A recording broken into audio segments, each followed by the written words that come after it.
यति बेलामै चन के गर्दै होली।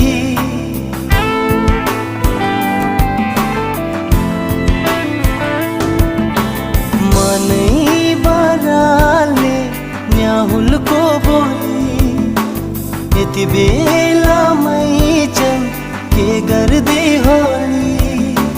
पिँढीमा बसेर के कुरा गर्दी हो, कहिले हाँस्दी हो कहिले रुदी हो। मलाई नै सम्झेर